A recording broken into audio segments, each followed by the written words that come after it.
Good morning students. आज हम BSc first year BSc BEd integrated college का BSc first year का mechanics का एक टॉपिक लेके आए हैं। लॉरेंज रूपांतर हमने पहले किया था, अब हम पढ़ेंगे वेगों का संयोजन और त्वरण का रूपांतरण। तो सबसे पहले हम लेते हैं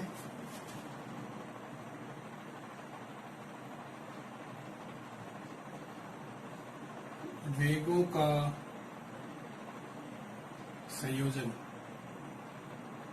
एडिशन ऑफ वेलोसिटी। हमारे पास जो लॉरेंज रूपांतर था जिसमें दो निर्देश तंत्र थे, एस व एस डैश। एस निर्देश तंत्र स्थिर था, एस डैश निर्देश तंत्र एस के सापेक्ष एक्स की ओर गति कर रहा था। इस प्रकार की एक्स डैश और एक्स, वाई डैश और वाई और जेड डैश और डैश परस्पर समांतर रहे। एस डैश निर्देश तंत्र एस के सापेक्ष एक्स की ओर इसी नियत वेग से गति कर रहा था। नियत वेग हमने v लिया था। तो लॉरेंज रूपांतर हमने ज्ञात किए थे। तो लॉरेंज रूपांतर समीकरण हमारे पास में थे, एक तो एक्स डैश बराबर alpha x minus v t, y dash बराबर वाई, जेड डैश बराबर जेड और टी डैश बराबर था alpha t minus v x upon सी स्क्वायर। ये हमारे पास में समीकरण थे। ठीक है, अब हम एस निर्देश तंत्र में उसी कण के वेग के u के घटक लिखेंगे। जैसे अगर एस निर्देश तंत्र में वेग u के घटक, एक तो ux होगा dx अपॉन dt, एक uy हो जाएगा dy अपॉन dt, एक uz हो जाएगा dz अपॉन dt। ये एस निर्देश तंत्र जो कि स्थिर है उसमें वेग u के घटक होंगे dx अपॉन dt, dy अपॉन dt, dz अपॉन dt, ux uy uz। और एस डैश निर्देश तंत्र जो नियत वेग v से गतिशील है उसमें कण का वेग है u डैश। तो u डैश के घटक हो जाएंगे u डैश ux डैश बराबर dx dash upon dt dash, uy dash बराबर dy dash upon dt dash, uz dash बराबर dz dash upon dt dash. ये हमारे पास में वेग के घटक आ गए एस और एस डैश निर्देश तंत्र में। ठीक है, ये हमने नोट डाउन कर दी। अब हम क्या करेंगे, ये जो हमारे पास में समीकरण है इनका अवकलन करेंगे। ठीक है ना, अवकलन करेंगे। जैसे एक्स डैश करेंगे तो dx डैश एल्फा एक्स का करेंगे dx माइनस v कांस्टेंट है, नियत वेग है तो v को छोड़ देंगे, और t का करेंगे dt। तो इस तरह से, और y डैश का dy dash dy, dz dash dz, t dash का dt dash alpha dt minus v dx upon सी स्क्वायर। v अपॉन सी स्क्वायर कांस्टेंट है तो dx dx आ जाएगा। इस तरह से हम इसका अवकलन करेंगे। ठीक है ना, तो अवकलन करते हैं। dx डैश बराबर alpha dx minus v dt। ठीक है, अब इसमें से हम अगर dx कॉमन ले लें तो कितना आएगा, dx डैश बराबर एल्फा, हाँ dt अगर कॉमन ले dt, dx का बाहर लगाना पड़ेगा, ऊपर से dt कॉमन ले लिया, माइनस v dt। तो हम इसको क्या लिख सकते हैं, dx अपॉन dt क्या होगा, dx डैश बराबर alpha ux minus v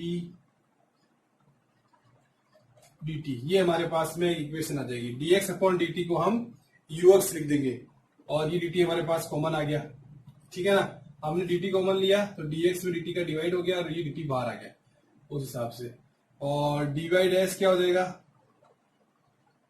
dy हो जाएगा, dz डैश क्या हो जाएगा, dz हो जाएगा, और dt dash alpha dt minus v upon सी स्क्वायर dx। ये इस तरह से आएगा अवकलन।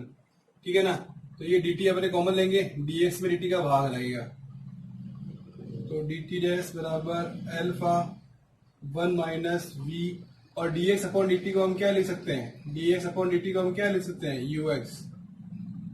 तो ये हो जाएगा dt। ये इस तरह से हम इसको लिख सकते हैं।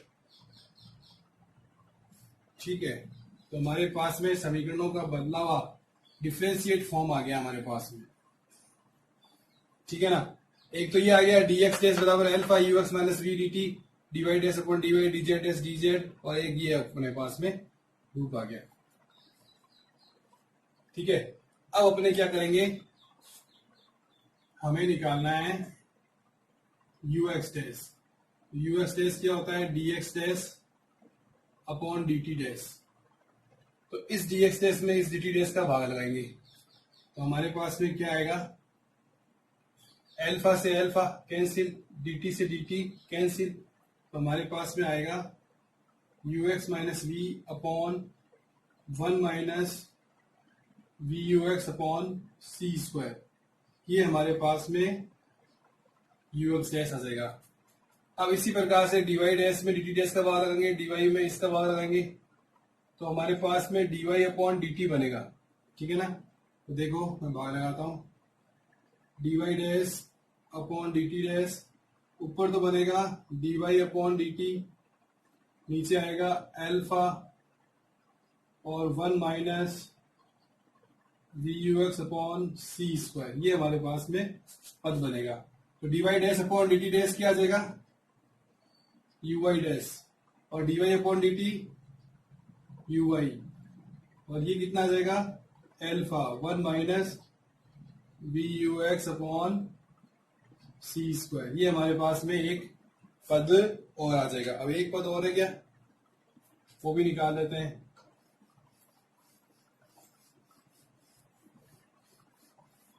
जैसे dz dash upon dz dash बराबर dz, तो इसमें इसका भाग लगाएंगे dt डैश का। ठीक है ना, तो हमारे पास में क्या आएगा, dz dash upon dt dash, ये हमने भाग लगाया, इक्वल टू dz अपॉन dt alpha 1 minus we you x upon C square. ये हमारे पास में आएगा। ठीक है ना, dz डैश अपॉन dt को क्या लिख सकते हैं अपने, uz डैश और uz upon alpha 1 minus we you x upon C square. ये हमारे पास में तीन समीकरण आ जाएंगे। एक तो यू एक्स डैश का ये एक 2 और एक 3। ठीक है,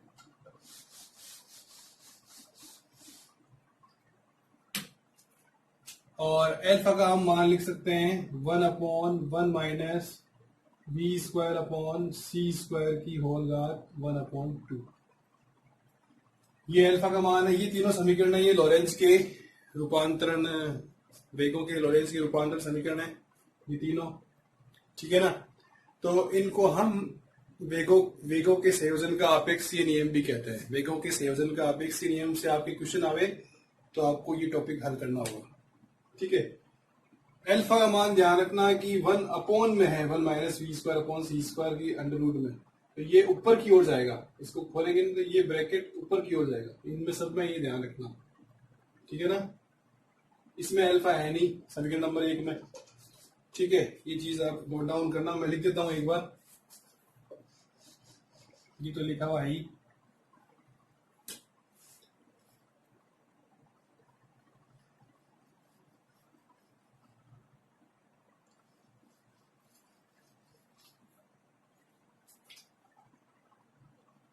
ui dash ui 1 minus we you x upon C square 1 minus we square upon C square 1 upon 2। ये दूसरा समीकरण।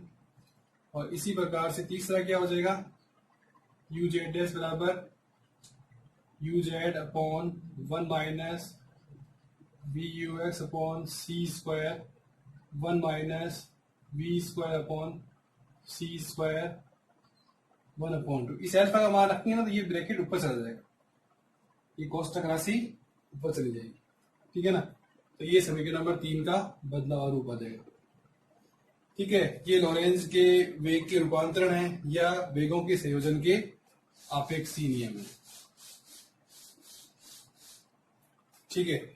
अब यदि हम ये देखें कि एस निर्देश तंत्र में जो कण है, जिसको हम एस डैश निर्देश तंत्र में भी देख रहे हैं, उसके निर्देशांक, वेगों का रूपांतरण वगैरह, तो एस निर्देश तंत्र में जो कण है, ठीक है ना, तो वो जो अगर प्रकाश के वेग से गतिशील है, मतलब यूएक्स बराबर सी है, अगर हम ये माने कि यूएक्स बराबर सी है, तो हम इसमें रखेंगे यूएक्स डैश बराबर सी, और ये यूएक्स बराबर सी है, इसका मतलब ये है कि वो कण एक्स एक्स की ओर प्रकाश के वेग से गतिशील है, ठीक है ना। तो वाई एक्स और जेड एक्स की उसकी और उसका वेग नहीं है, तो यू वाई डैश और यू जे डैश जीरो जाएंगे। तो यू एक्स को अगर सी करेंगे तो C minus we, 1 minus V C upon C square, ये आएगा। ये वी अपॉन सी बनेगा, सी बहुत बड़ा है तो ये छोटा हो जाएगा, ये 1 हो जाएगा पूरा, ये पद तो 0 हो जाएगा, ये पूरा 1 हो जाएगा। और ये भी बहुत छोटा है वी, तो हम केवल इसको यू एक्स डैश को हम क्या लिखते हैं, सी, मतलब, और यू वाई डैश हो जाएगा यू वाई और यू जेड डैश हो जाएगा यू जेड। कहने का मतलब है कि जब कोई कण प्रकाश के वेग से गतिशील होता है एक्स एक्स की ओर, तो यू वाई डैश और यू जेड डैश तो 0 होते हैं, क्योंकि वो एक्स एक्स की ओर गतिशील है, ठीक है ना। परंतु यू एक्स डैश जो कि एस डैश में उस निर्देश तंत्र का वेग है, प्रकाश का वेग से ही हमें मालूम पड़ता है, यू एक्स डैश भी सी है। इसका मतलब प्रकाश का वेग नियत रहता है, मतलब गैलीलियन के जो जड़त्वीय निर्देश तंत्र होते हैं, गैलीलियन रूपांतरण होते हैं, उनमें तो प्रकाश का वेग हमने अचल नहीं लिया था, परंतु यहाँ हम अचल लेते हैं, ठीक है ना। यहाँ प्रकाश का वेग निश्चल होता है, प्रकाश का वेग निश्चल होता है एस और एस डैश में, मतलब प्रकाश के वेग से गतिशील किसी भी कण को देखेंगे तो उस पर तंत्र के वेग का कोई प्रभाव नहीं पड़ेगा, तंत्र किस वेग से गति कर रहा है उसका कोई प्रभाव नहीं पड़ेगा, ठीक है ना। प्रकाश का वेग हमें, प्रकाश के वेग से गतिशील वस्तु हमें प्रकाश के वेग से गतिशील ही नजर आएगी, ये मेन सार है इसका, इस पॉइंट का, ठीक है।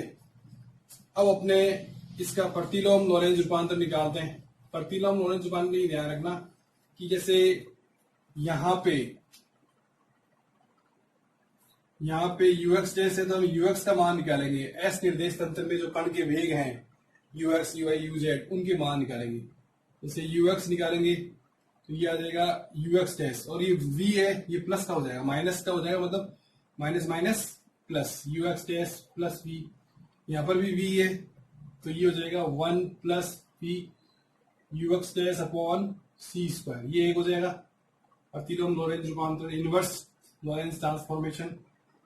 और ये यू वाई हो जाएगा, ये यू वाई डैश, इसमें गामा में कोई चेंज नहीं होगा, करेंगे भी तो भी वी स्क्वायर है, वी स्क्वायर में माइनस लगाएंगे तो उसका कोई प्रतिफल हमें मिलेगा नहीं, 1 plus v you x dash upon C square. इसी प्रकार से यू जेड हो जाएगा u z dash 1 minus we square c square 1/2 1 plus v you x dash upon C square, ये हमारे पास में रिजल्ट आ जाएगा, ठीक है ना। तो ये जो समीकरण है हमारे पास में 4, 5, 6, ये इनवर्स लॉरेंज ट्रांसफॉर्मेशन इक्वेशन है, प्रतिलोम लॉरेंज रूपांतरण समीकरण, ठीक है। अब हम एक और इसमें केस करते हैं, हम ये वेगों के संयोजन में ये केस कर रहे हैं, ठीक है। दो केस तो हो गए, एक तो कि एस तंत्र में अगर कण प्रकाश के वेग से गतिशील है तो एस डैश में किस वेग से गतिशील होगा, प्रकाश के वेग से गतिशील होगा। एक हमने प्रतिलोम लॉरेंज रूपांतरण समीकरण निकाले, एक हम क्या कर रहे हैं कि अगर सी का मान बहुत ज्यादा है वी से, तो 1 सी को उधर भेज दे, वी अपॉन सी बहुत कम होगा 1 से, ठीक है ना।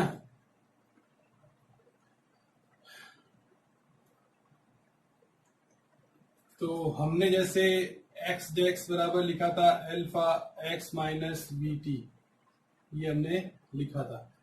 तो इसमें ये जो अल्फा आ रहा है 1 minus we square upon C square minus 1/2, ये जो आ रहा है, ये पद हमारे पास में बहुत छोटा हो जाएगा, 0 के बराबर हो जाएगा, तो इसका मान 1 हो जाएगा, और 1/1 की घात कुछ भी हो तो 1 ही होगा, तो इसका मान लगभग 1 हो जाएगा इस केस में।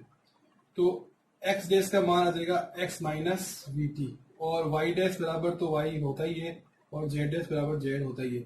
इस तरह से ये जो लॉरेंज रूपांतर समीकरण है वो गैलीलियन रूपांतर समीकरण में चेंज जाएंगे। ठीक है ना। तो ये तरीका है इसका, मतलब कि अल्फा को हम 1 कर देंगे, वी स्क्वायर अपॉन सी स्क्वायर का मान 0 के लगभग बराबर हो जाएगा, क्योंकि सी का मान बहुत ज्यादा होगा और सी का वर्ग करेंगे तो वी स्क्वायर से बहुत ज्यादा हो जाएगा।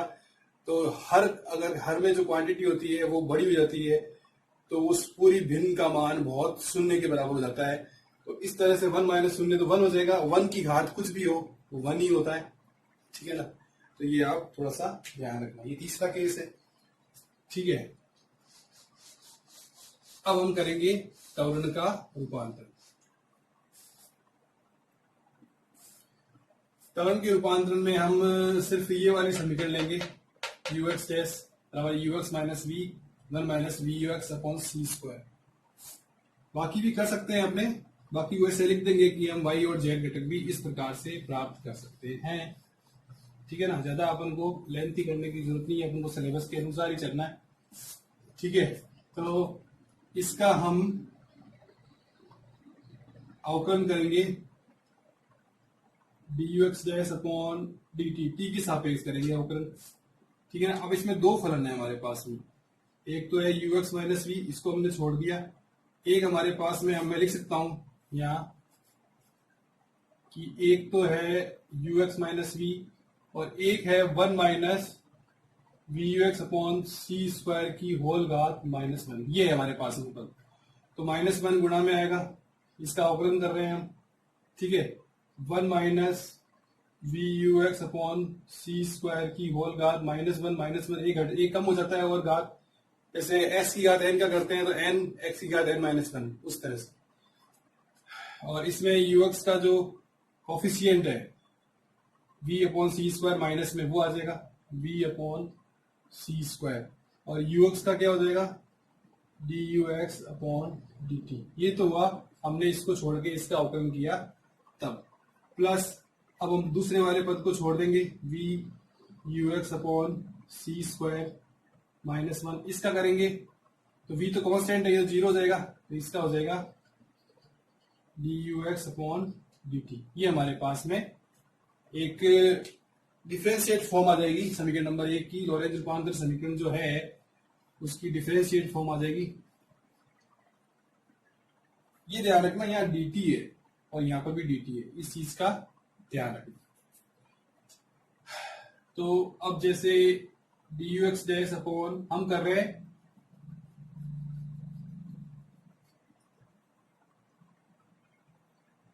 त्वरण का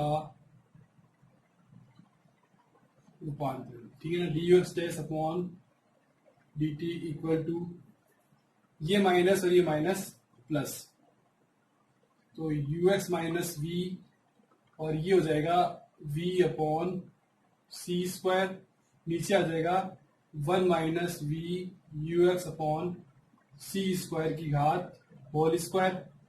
ठीक है। और d you x dash upon D t को बाहर निकाल लेते हैं चलो, और plus 1 upon 1 minus we you x upon C square, और ये हो जाएगा बाहर d you x upon D t. ठीक है ना। ये इसका सिंप्लीफाई रूप है हमने जो प्राप्त किया है। अब इसको आगे और सोल्व करेंगे, लघु एलसीएम लेंगे, लघुत्तम लेंगे। तो इसमें देखो इधर 2 घात है, इधर 1 घात है, उस हिसाब से ले लेंगे 1 minus we you x upon C square की घात होल स्क्वायर। इस v अपॉन सी स्क्वायर इसमें तो इसमें भाग देंगे तो 1 आएगा, इसको तो किसी से 1 से ही गुणा करना है, ऊपर तो कुछ आएगा नहीं, बस इसको इससे गुणा कर देंगे। तो ये हो जाएगा v u x upon C square minus we square upon C square, plus इसमें से एक पद आ जाएगा उधर 1 minus we you x upon C square, और बाहर क्या आ जाएगा t u x upon D T. तो ये और ये पद तो कट जाएगा, तो हमारे पास में जो d you x dash upon D t आएगा वो आएगा 1 minus we square upon C square, ठीक है। नीचे आएगा 1 minus we you x upon C square की घात होल स्क्वायर और d you x upon D T, ये हमारे पास में आएगा।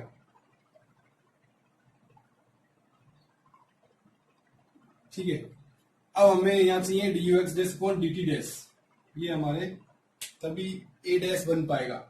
ये तो D you x upon D T, ये तो ए एक्स बन गया, ठीक है ना। एस निर्देश तंत्र में त्वरण ए एक्स बराबर D you x upon D T, परंतु एस डैश निर्देश तंत्र में त्वरण D you x dash upon D T dash हमें बनाना है।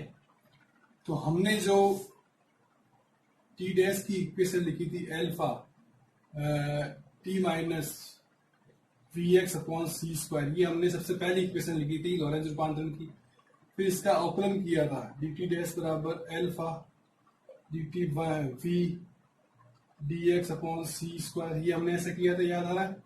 तो हमारे पास में डी टी डैश क्या आया था, डी टी डैश आया था alpha 1 minus we you x upon C square d t, ठीक है ना। तो इससे हम dt का, ये जो dt है नीचे लिखा हुआ, इसका मान हम क्या निकाल सकते हैं, क्योंकि इसमें तो D you x upon D T, इसको तो ए एक्स लिख देंगे, इसको तो चेंज करना है नहीं, इसको चेंज करना है। तो इस dt का मान क्या लिख सकते हैं, तो इससे dt निकालेंगे तो ऊपर तो आएगा dt डैश, नीचे आ जाएगा alpha 1 minus we you x upon C square, ये हमारे पास में आ जाएगा, ठीक है। तो हमारे पास में dt की वैल्यू dt डैश में आ गई, ठीक है। तो ये वैल्यू हमें रखनी है।